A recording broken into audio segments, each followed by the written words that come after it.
It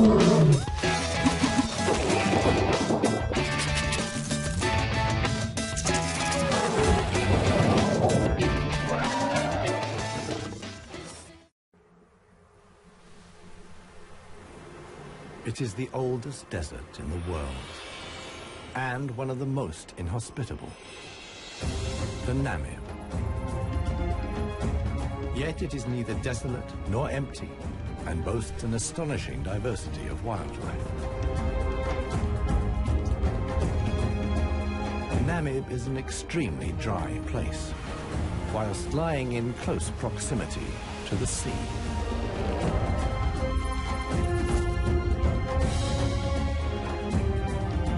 It is unique in being home to elephants.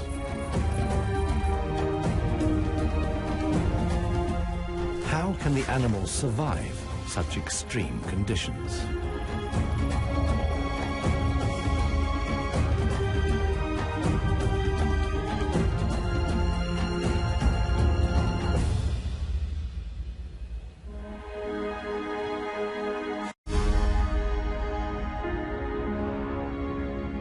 Namibia lies in southwest Africa. The Namib Desert stretches for almost 2,000 kilometers along the coast. To the north, the desert is crisscrossed by several dry river valleys. One of them is the Huanib Valley. It runs through the desert for several hundred kilometers and ends in the sea.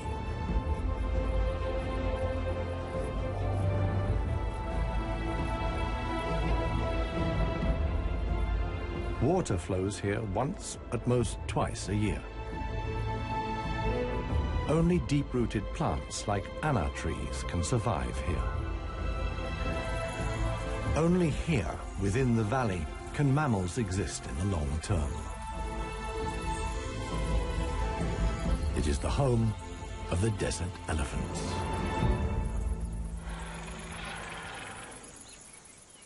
In contrast to their other African relatives, desert elephants live in particularly small family groups. They are so rare and their way of life is so special that they're under the constant supervision of scientists who've also given the elephants names.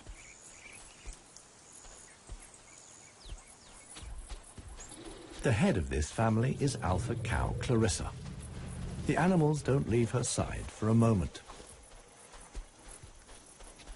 Only Clarissa knows how to survive in this extreme environment. The shoots of the anna tree are now ripe.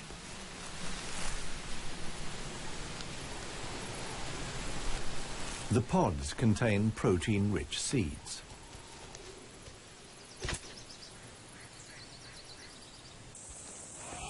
Clarissa has known every one of these trees since her childhood.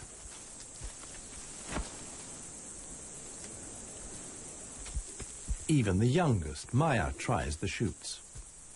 Here, however, experienced trunk tip control is required. It's easier for her to get the protein she needs from her mother's milk. Desert elephants only have half the number of calves as other elephants. The male animals stay with their mother's family until they reach sexual maturity. With mock fights, they prepare for life without the protection of the females. Adult bull elephants are loners or travel in small groups. Jappy is the most skillful of them.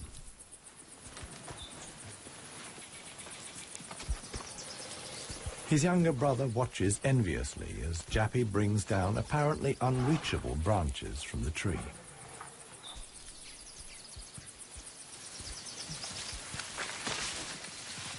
In the valley, Jappy is well known for such tricks.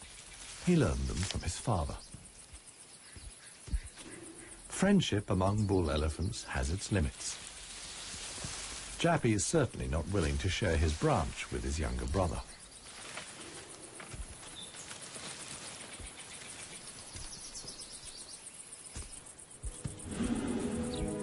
Their father, One Tusk, is now nearly 60 years old. His trademark is the missing right tusk, lost long ago in a hierarchical battle. For years, he was the undisputed king of the Huanib. Now he lives in seclusion. One tusk's legs are weak. He can no longer keep up. The aging bull is already being watched by a male jackal, which lives in the Huanib Valley with its partner. Jackals mostly hunt smaller animals, but they wouldn't turn their noses up at a dead elephant.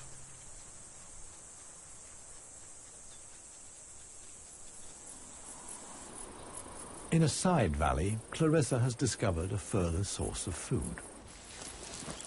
There's a wide selection of bushes, grasses and herbs.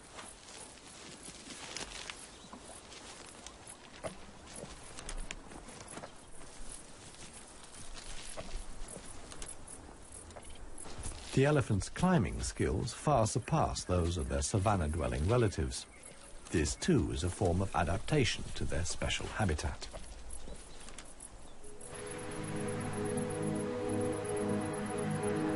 Old One Tusk has at last reached one of the anna trees in the Huanib Valley. But Clarissa and co haven't left very much for him to eat. He desperately searches for something edible in the remnants. In vain.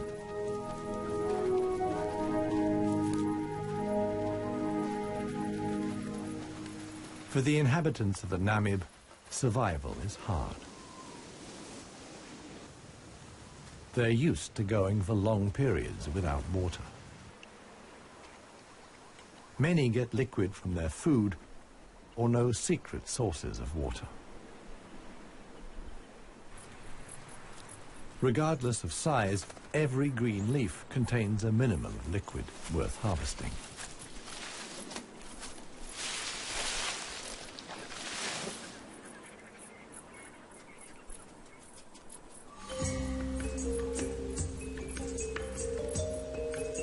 Outside the dry river valleys, there is scarcely any vegetation. Here, only extreme specialists survive. The Namib desert beetle is no bigger than a fingernail. As all animals, it depends on water for survival and has developed a special strategy.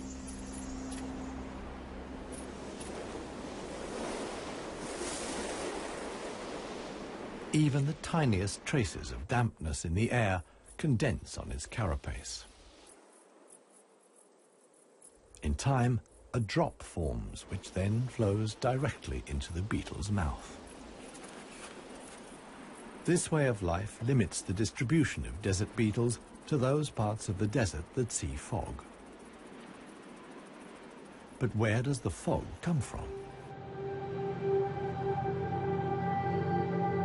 The Namib is one of the few deserts in the world that stretch to the sea. The cold Benguela current from the Antarctic cools the seawater to a temperature of 12 degrees Celsius. When the water reaches land, it evaporates in the warm desert air. Around 200 days a year, the desert is wreathed in mist, which sometimes extends hundreds of kilometers inland into the dry river valleys.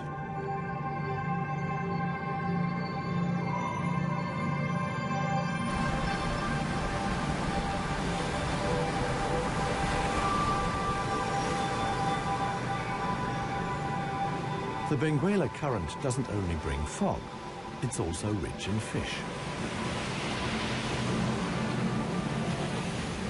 The animals that benefit most are the brown fur seals.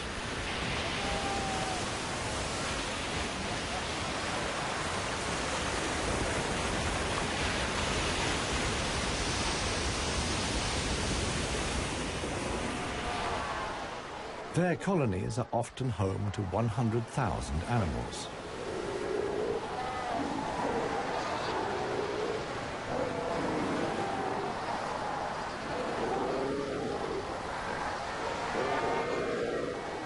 Right now, there's good reason for so many seals to congregate here. The mating season is just beginning.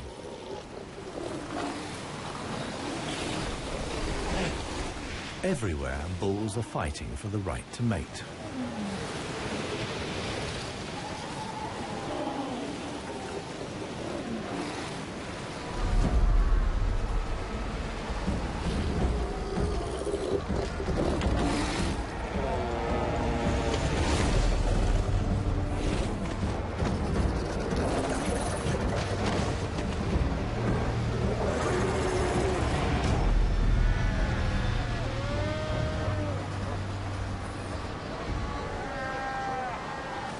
The strongest conquer a whole harem and then have their flippers full.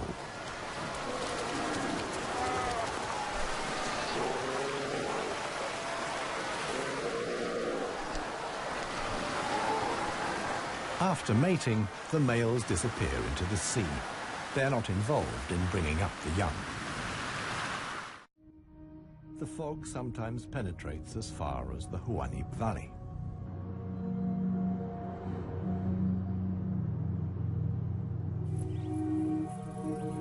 Now, even the biggest animals benefit from the moisture contained in the fog.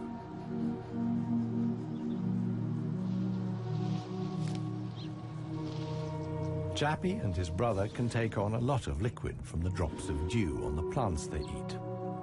This allows the elephants to go without water for up to 4 days at a time. The pair are still on the move together.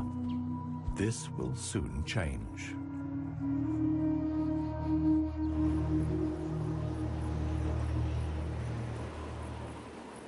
As the fog lifts, the sun illuminates a very special event. Families of elephants from other dry river valleys are on their way to the Huanib Valley. They are following the calls of their relatives, which they pick up via the soles of their feet, as via a stethoscope. More and more elephants join Clarissa's family. Some of the animals haven't seen each other for years and exchange affectionate greetings. Jappy and his brother are also aware of the arrival of the females. When it comes to attracting a cow, in a flash, companions become rivals. Once upon a time, one tusk was also aroused by all the excitement. Today, it no longer has any significance for him. He wouldn't be able to deal with confrontations with other bulls.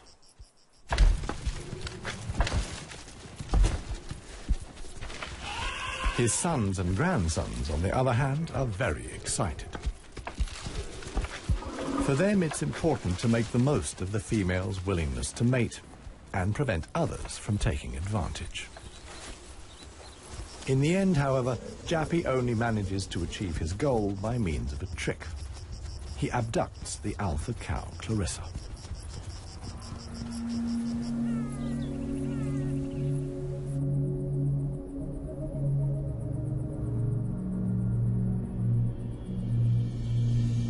While many of the inhabitants of the valley spend the night hours asleep, this is the time of the real desert dwellers. The Namib sand gecko is only active at night. In the darkness, the little predator looks for crickets and spiders.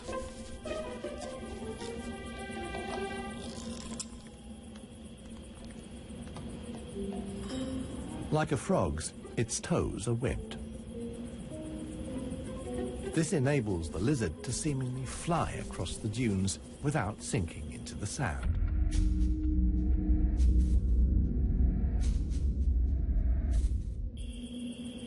But it also needs to be on the lookout.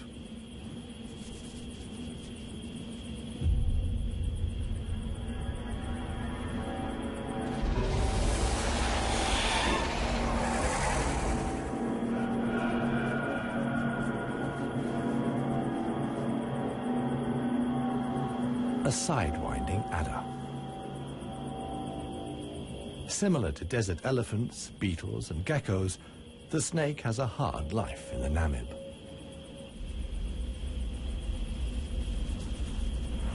It has to hunt successfully to survive.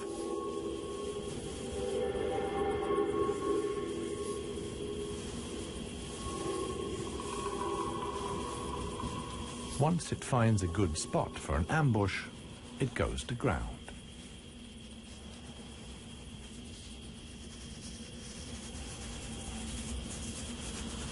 The snake is a predator that lies in wait for its prey, relying completely on its camouflage.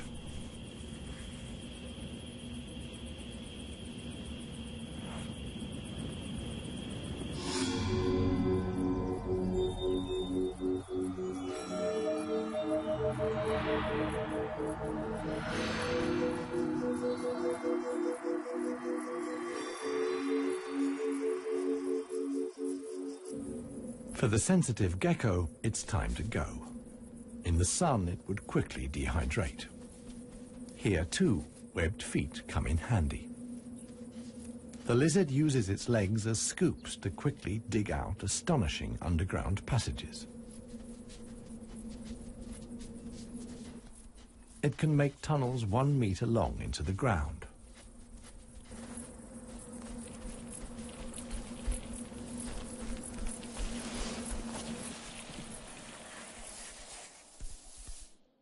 Here, it's safe. Up at ground level, another gecko isn't in quite such a hurry. With good reason. The fog is coming.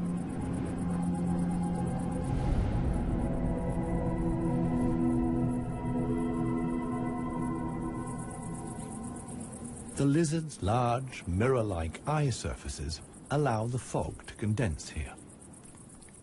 At last, water.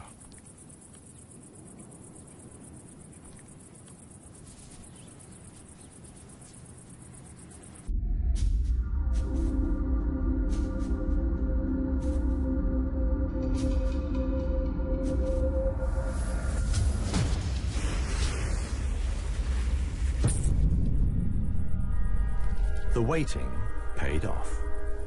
This morning, the sidewinding adder can have breakfast and get some liquid into the bargain.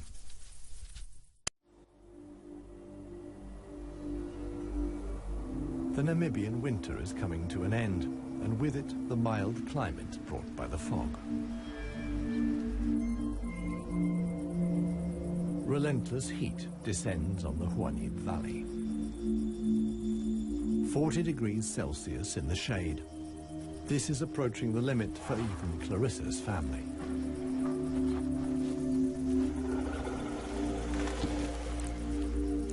Elephants don't sweat, and so protect themselves against overheating by fanning their ears. But it seems too hot, even for that. The heat is hard to bear for all the animals, but for the youngest, the sun can be lethal. Maya is really suffering.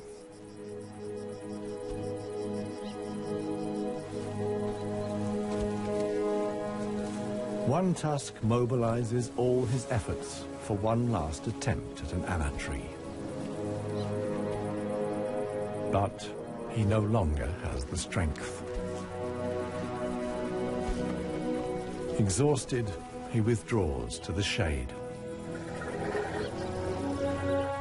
During his long life, his legs have carried him more than 400,000 kilometers. As with most bull elephants, the last few steps he will take alone.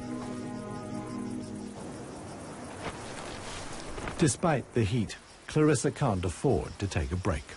She urges her family to move on. Desert elephants have to spend up to 20 hours a day eating 200 kilos of plant material.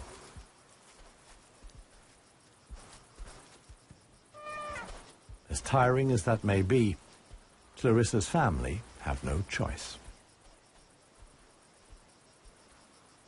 One young bull is already so exhausted that he sleeps through the signal to move off. He only wakes up when the other elephants are already out of sight.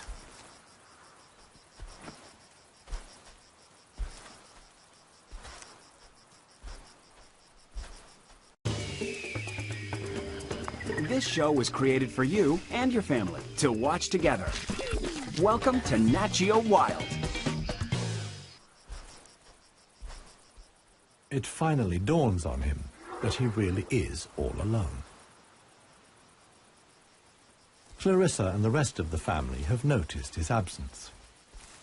The animals try to locate each other via smell using their trunks, which are extraordinarily sensitive.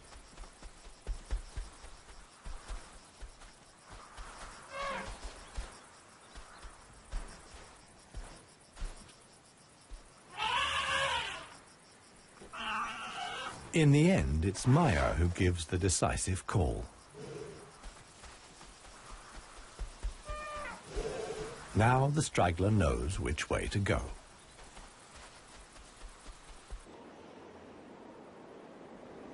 The extremely dry period shows no sign of coming to an end. 1 week later, the heat and the elephants have combined to decimate the plant life in the Huanib Valley. Vultures take up positions on the trees on the edge of the valley. Their time will come when the other animals can find nothing more to eat.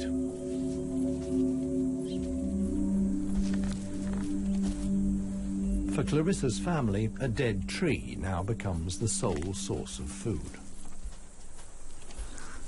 In the desert, a tree of this size takes years to break down. And it's the elephants that turn it into food again for the other animals. They themselves only use 60% of what they eat. The rest they excrete undigested. In this way they distribute seeds, like those of the anna tree. Some animals, like the helmeted guinea fowl, take the majority of their food from what the elephants deposit. In times of scarcity, even the Huanib Valley baboons look for something edible in the elephant's dung.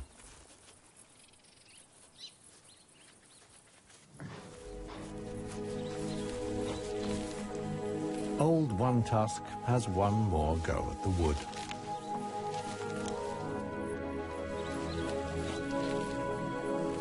But elephant molars only grow back 6 times.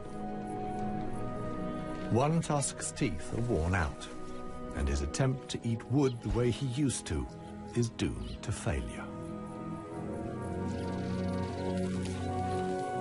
In other parts of Africa, older elephants seek out swamps where they can live for a while longer on softer leaves.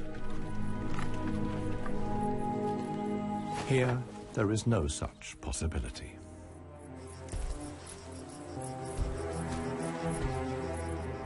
For Clarissa, too, the situation is becoming threatening.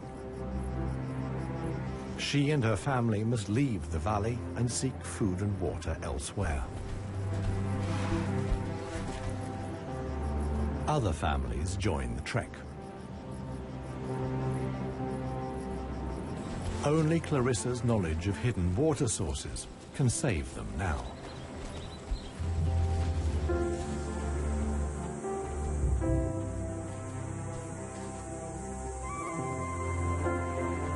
Scarcely any animals are left in the valley. Even the jackals are leaving. In their search for food, they will move along the Huanib Valley until they reach the coast.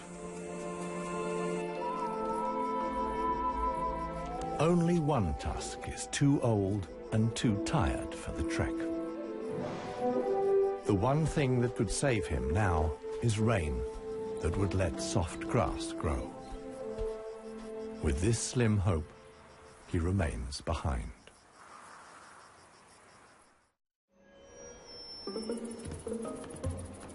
The Namib desert beetle is also looking for something to eat.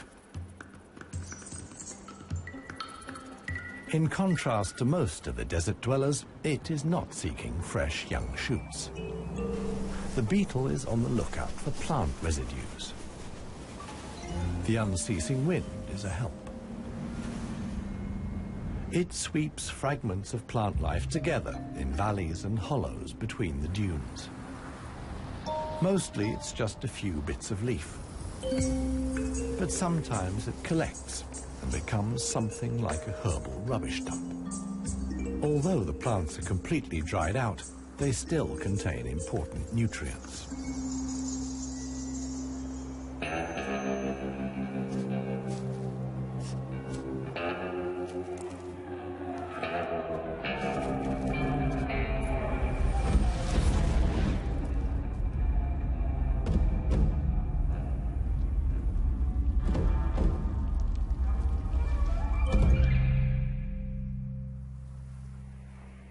The Namaqua chameleon is one of the most dangerous hunters in the Namib Desert.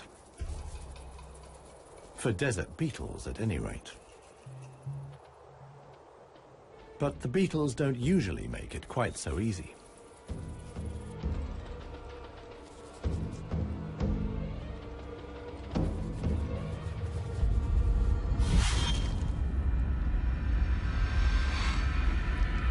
The beetles aren't only full of protein, but also provide essential liquids for the lizard.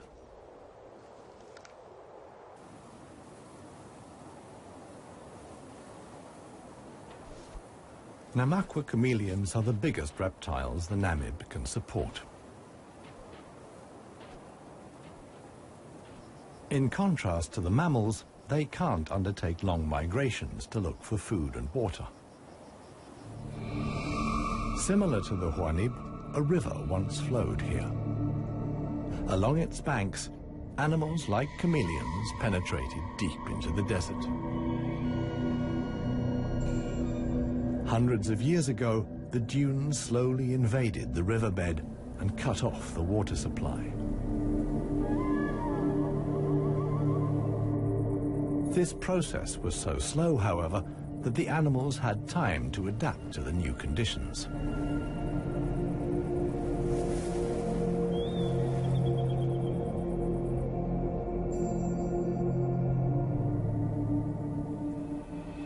The mammals didn't need such a long period of adaptation.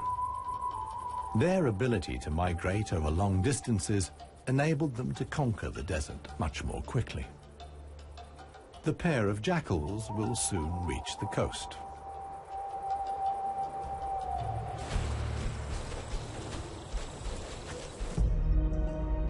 Clarissa, meanwhile, is still searching for water. Little Maya is already exhausted.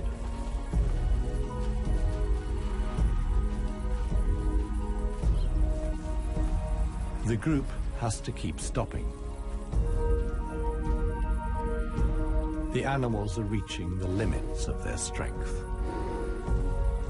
Clarissa can produce less and less milk for her daughter.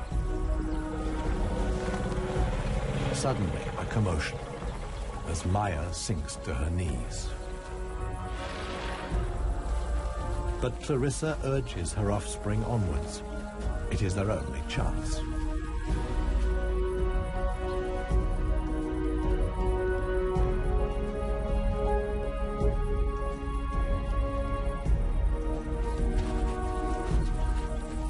As dusk falls, they finally arrive.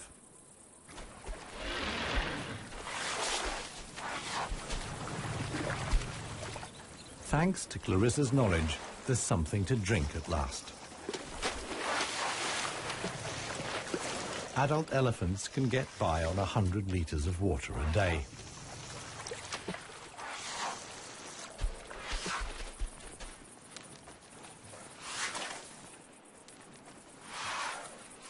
The subsequent dust bath serves to protect the elephant's skin from the relentless sun. The trek to the next source of food is long. The following morning, Clarissa will move on.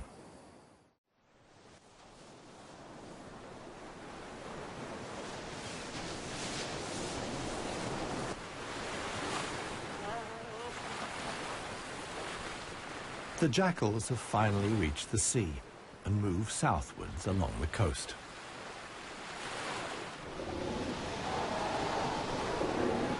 The new generation of brown fur seals is just arriving. Many of the mother animals are heavily pregnant. This young mother hasn't long to go.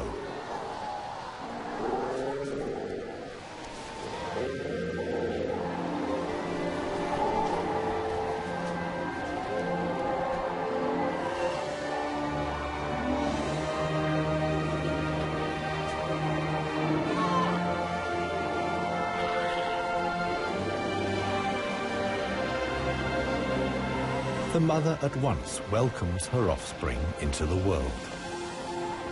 Each voice and scent is as unique as a fingerprint. The ritual creates an unbreakable bond between mother and pup.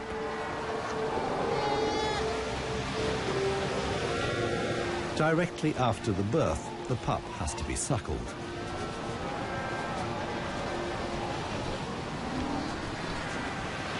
The newborn is a little clumsy.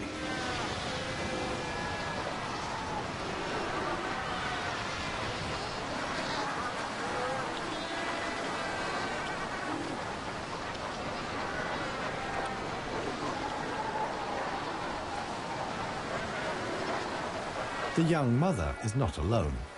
Tens of thousands of other females have also given birth. Space is at a premium in the colony.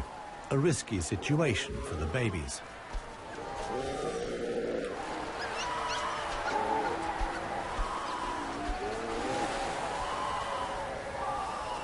To minimize the danger, the seals organize a kindergarten. Many of the mother animals leave their newly born pups here.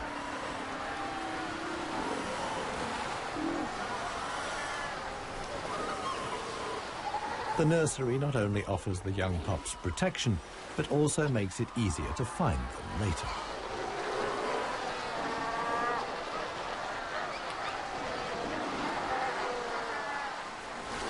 The mother seals have to go out hunting every day to make sure their milk is nutritious enough for the young.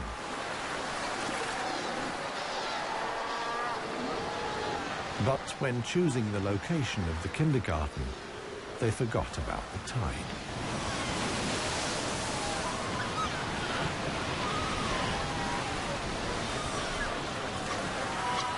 The pups fight desperately against the onslaught of the waves. The baby is washed out to sea along with the other newborn seals.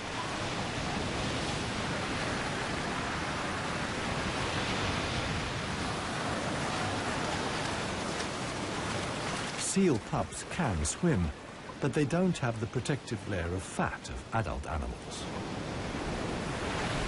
The pup fights for survival. Another is slowly but surely losing the battle. Within a few minutes, the pups are so exhausted that they can no longer keep their heads above water and drown.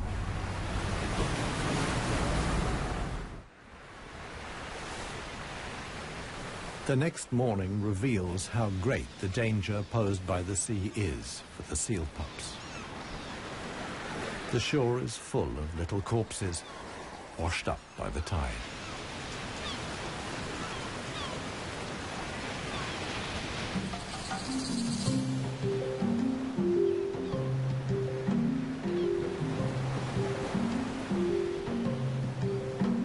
The jackals from the Huanib. The pair have traveled hundreds of kilometers from the arid valley.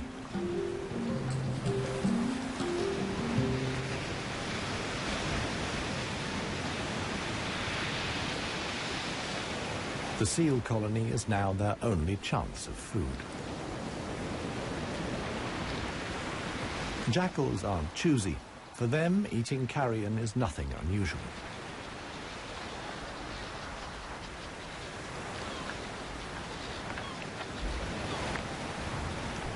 They'll be spending the coming weeks at the seal colony.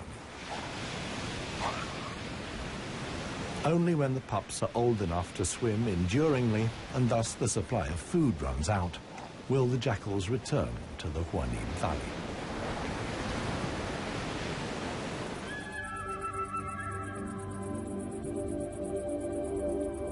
It's not only the jackals that undertake such long treks. The other inhabitants of the Huanim have a long way to go.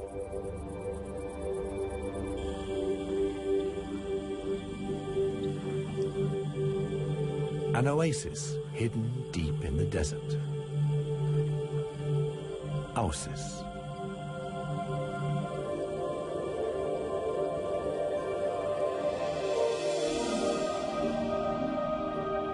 It lies like an emerald in the middle of the desert.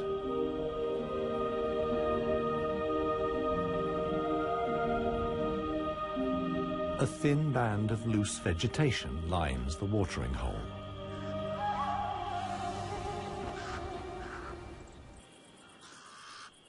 The pied crows are getting worked up about something.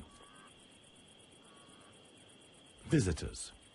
Big visitors. The legendary desert lions.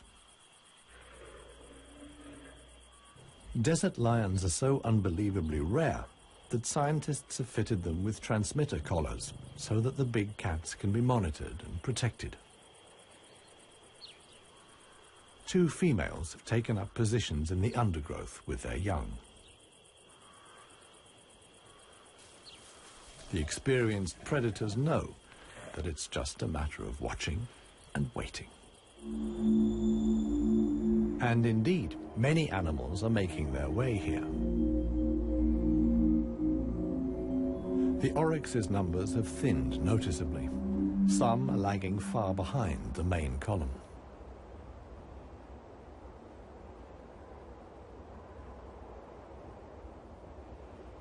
After more than 10 days' trek, the first animals finally reach the source.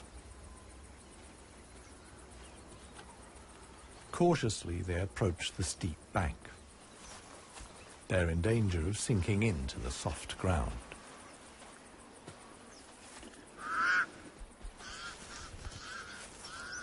The pied crows sound the alarm again. The lioness's patience has been rewarded. They've caught one of the stragglers. One lioness keeps the oryx in check on the ground. The hunting lioness is completely exhausted. Fighting the antelope has taken the last of her strength.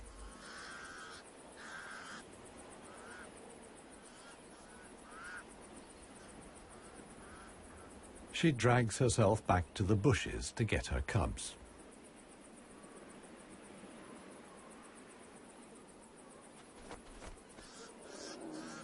The other lioness keeps the pesky crows at bay.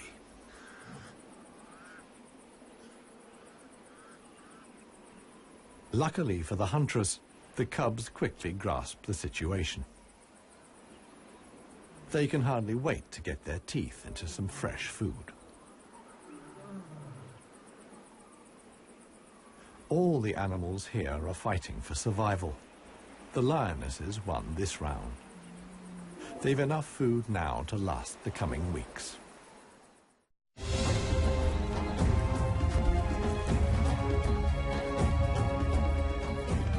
Clarissa and her family have finally reached the neighboring Dry River Valley.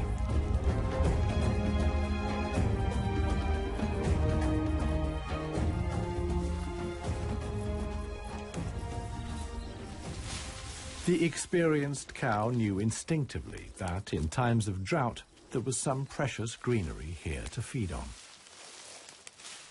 The exhausted animals can at last fill their stomachs again.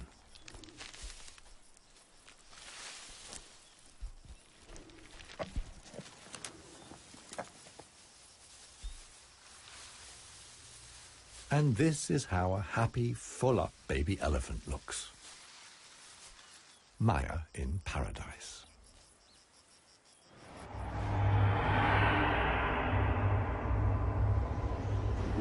A strong wind blows in from the coast, and sandstorms form in the hinterland.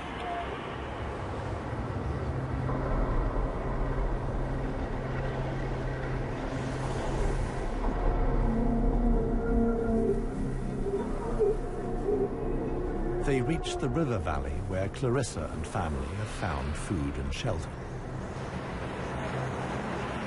Sandstorms like these are the harbingers of heavy rain. Experienced elephant cows like Clarissa know what that means. As soon as it rains, the dry river valleys will be turned into raging torrents that wash away anything in their path. Imminent danger for the family of elephants. Time to move on again. Now the safest place to be is outside the valleys. How right Clarissa was can be seen the following day. Water in the dry river valley. Only every 10 years or so is the rain strong enough for the flood wave to reach the sea.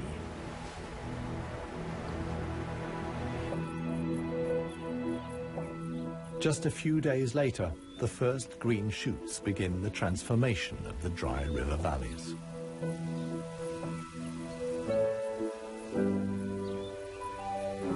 The Huanib Valley, too, is bursting with new life as the first exiles return.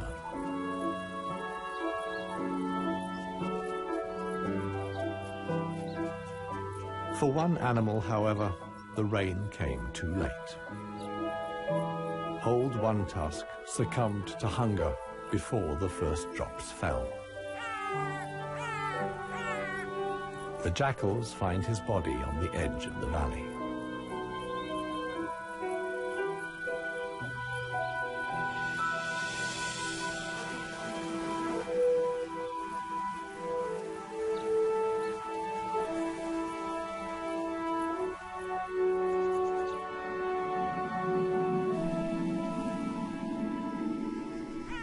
The jackals don't approach the body until evening. And thus, the circle of life is complete.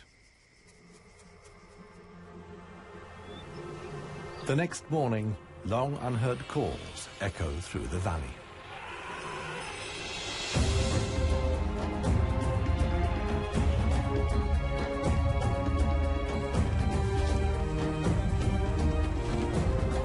Clarissa is back. Her family survived the floods unscathed. Maya, too, is thriving. At last, the newly greened Huanib Valley comes into view.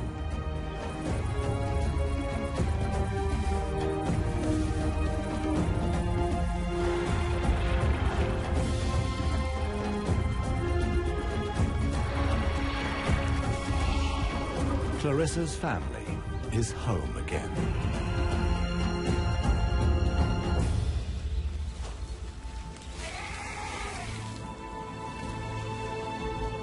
Jappy will pass on the genes of his father, One Tusk, and with them, his strength and intelligence.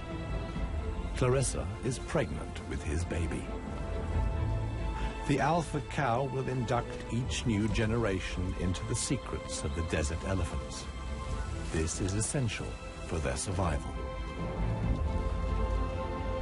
The Huanib River Valley is probably the last real wilderness in Namibia, one in which only the cleverest, most intelligent of the animal world can survive. A life of extremes in the home of the desert elephants.